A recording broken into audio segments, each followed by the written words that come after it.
Oh. Hey everybody, I'm going to try to make this pretty quick because it's a general theme, and there's not a lot to it. It's kind of just something that occurred to me, and it's been talked about a couple of times, but it's not talked about much, which is the reason I'm bringing it up today. I think we all know, or at least I know, there's something wrong with this hunt.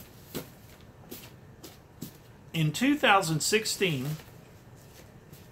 Forrest Fenn said on Jenny Kyle's Mysterious Writings, I guess in reaction to one of her question sessions with him, that he estimated in 2016 that 65,000 people had been on the hunt,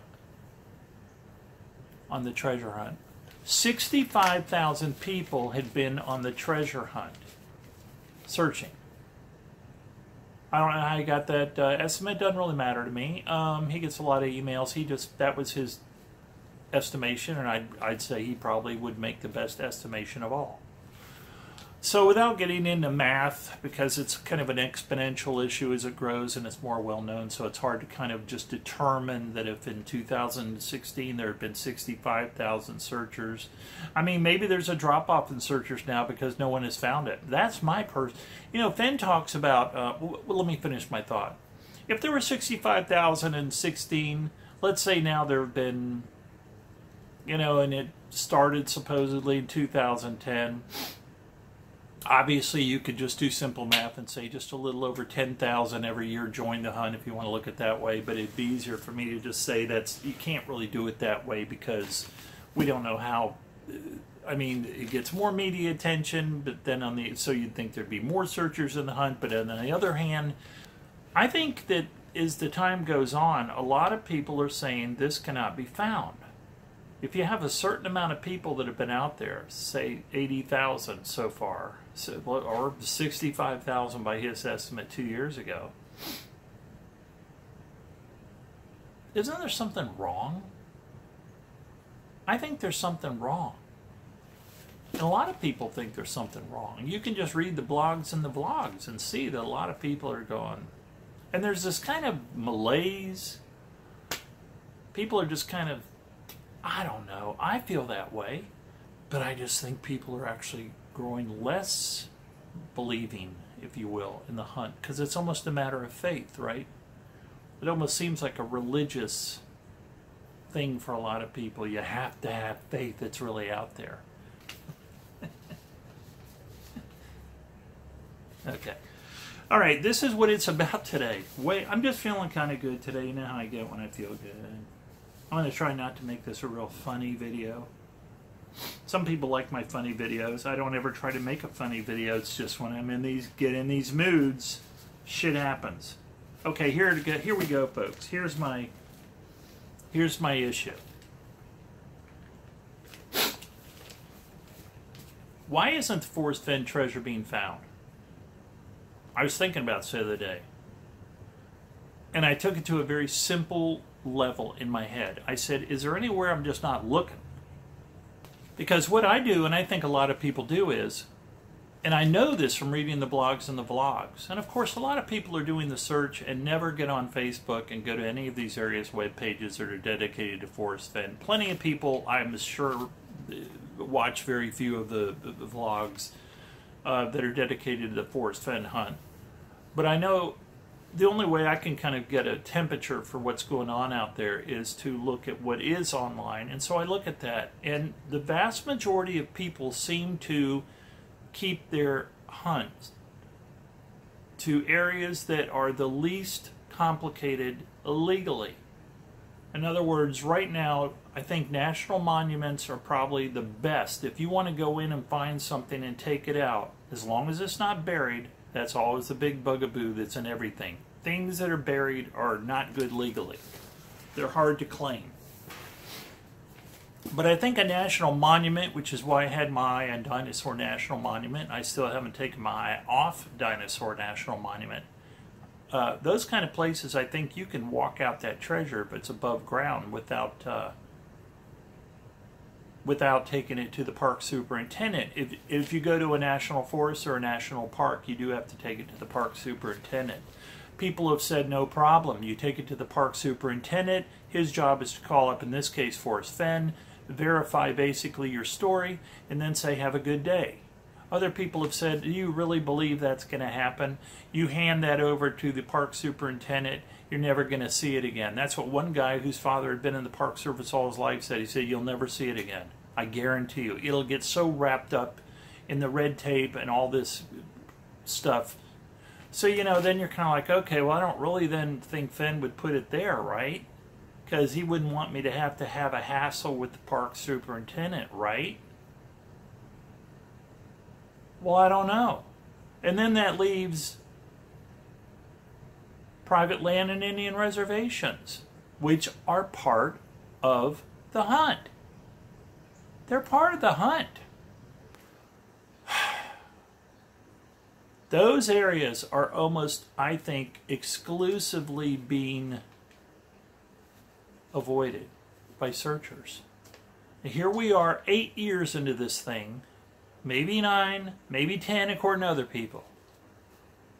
This treasure hunt's almost been going on a decade now. Nobody's found it that we know of. And you start to go, well, this is really strange. If in 2016 Forrest Fenn thought 65,000 people had been out searching for it in the Rocky Mountains, 4 different states, and they hadn't found it then, and now it's 2 years later, and I know I was not counted as one of the 65 because I only started doing this a year ago, so my 4 trips are off the record for Fenn. So 65,000, 70,000, 80,000, hell, 100,000. Nobody's found it, and we're working off a poem that supposedly directs us to a map that we create, takes us to the treasure. None of us can find this thing in the Rocky Mountains, or supposedly found it. You begin to think, well, maybe that's because we're not going other places than these places that we kind of have an idea of how to handle legally. Forrest Fenn absolutely loves the American Indian. I always knew Forrest Fenn. This was a quote that let me know how deeply Forrest Fenn really likes Indians. To answer your question in full, this person had asked about if he could pick a time and place to live, to go in history and experience where and when would he have wanted to be at what particular event, more or less is what he's asking. Forrest Fenn says, to answer your question in full would take more space than Jenny allows. This was on Jenny Kyle's Mysterious Writing page. It's one of the great no-nonsense information pages out there if you want to look up Forrest Fenn stuff. Mysterious Writings, Jenny Kyle. He said, I would like to have been with the first humans that stepped into North America. The Mongolians coming over the Bering Strait into America, back. Boy, you know, that date just keeps going back and back and back. It's so funny. There is so much stuff from when I was a kid that we learned scientifically about archaeology and about, you know, lineage of man and all that. It's totally changed. I mean, but it goes way back now, when they got in here. I don't even remember what it is, but lots of really interesting stuff.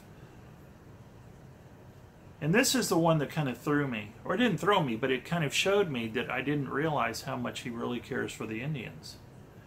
And I would like to have been with the Indians at the Custer River, and I would like to have been with the Indians at the Custer fight. He would have liked to have been with the Indians at the Custer fight. So Forrest Fenn likes Indians a lot, and we know that because of all the stuff he's done with collecting Indian artifacts his whole life. But he really, really likes Indians to the point where he would have fought on their side in the Custer fight. And that doesn't surprise me at all. So, what is my point? My point is, folks, and I'm sure some of you already figured it out, Forrest Fenn has, along with the National Forest and all the federal land there, even on the map where he has the different public lands designated with different colors, he has Indian land. And I know I've been avoiding it, and I'm sure a lot of you have been avoiding it, because Indian land, reservations especially, you always get that feeling that kind of a dangerous place to go, legally speaking. Here's Forrest Fenn talking just generally about the whole hunt. There are 654,885,000 acres of land in the United States that are owned by the American people. That is what the federal government admits is public property. And the population of the country is 313 million. This was from 2015. He says, now, that makes me think I get about 2 acres per person. So what if I want to take and hide? Oh, this is very interesting. In this quote, he says, now, what if I wanted to secret a can? That's the way he refers to hiding a can. If I want to secret a can. That's a real use of that word. And that's something we all just have to keep in mind, is that Forrest Fenn's use of words may not be like ours. I mean, most of you know that. So it's like, oh my God, when I read his poem or even read what he writes in his books, am I reading the vernacular in the way that he means it?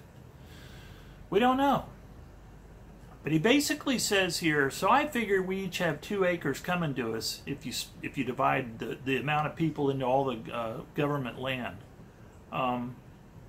He says, if I want to put Dr. Pepper under a rock in the cooling waters of a rivulet somewhere, he says there's no place that you can put a treasure under the right circumstances. There are no complications. There is no place you can put a treasure that under the right circumstances there are no complications. I could worry about it if I wanted to, but I don't want to.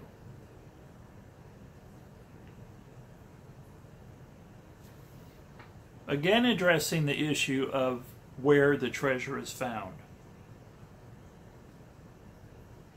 I consulted an attorney. If it's found in a national park, according to my attorney, the person that finds it is required to take it to the park superintendent.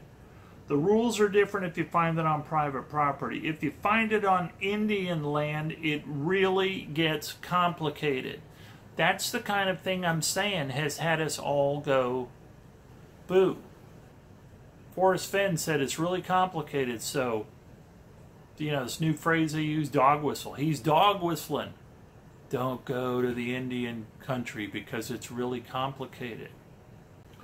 This is where it really gets to me more. This is to me where it gets down to going with your gut. What in the world would make us, these people that were the searchers, we supposedly study Forrest Fenn, and we kind of know what he's like, and he put the treasure out there, and he's kind of the guy that we listen to as to what's going on and where we should go. What in the world has Forrest Fenn ever said or done that would lead us to believe we shouldn't go into the Indian reservations? He has said, if you go in there and find it, as he has said before, I will never, he said this, I'm not even going to look up the quotes because I know the quotes. They're paraphrasing, but they're the quotes. He has said in one quote, I'm not going to tell the Forest Service it's not on forest land. I'm not going to narrow the search. I'm not going to go to the Indian reservations and tell the Indians, oh, you know, it's not on your land. He said, I'll never do that. It's out there somewhere. That's what I'm telling everyone. It's somewhere on public land in the Rockies. And Indian reservations, tribal land is out there. What in the world would make you think, with everything you know about the kind of person Forrest Fenn is, a PG-rated juvenile delinquent, the way I think him when he's a young boy, there's a kid who would go out a window in the middle of a freaking class and leave in school. I mean, you know, when Forrest tells us these things, they're always kind of like this Tom Sawyer kind of lull that you go into, like, oh, that's kind of cool. I mean, Forrest went out the window. Are you kidding me? I mean, it would have been 20, 30 years later, but if someone in my school had gone out a window, and supposedly things are a lot more lenient as time has gone by, it would have been a huge freaking deal. And Forrest Fenn was doing this back in the, 40s, I guess. Going out a window. Another time he ran across desk. Then he goes to college. He follows his buddies there. Enlists in Texas A&M. Spends 4 days going to Texas A&M. Has a uniform. Has a room. He's there with his buddies. One minor problem, folks. He isn't enrolled in... He's not enrolled in the school. His family does not have the money for him to go to college, so he literally just goes. And he stays there until they find him, or find out that he's there illegal. Well, I won't say illegally, but this is not a guy who follows rules, folks. I think we all kind of feel there's something about Forrest Fenn. It's this kind of aw shucks, way that he skirts by things and does and breaks the rules, and yet he breaks the rules. As Forrest Fenn has said, it's one of the big lessons he learned in life was it's not that important who you are in life. It's what people or who people think you are in life that's important.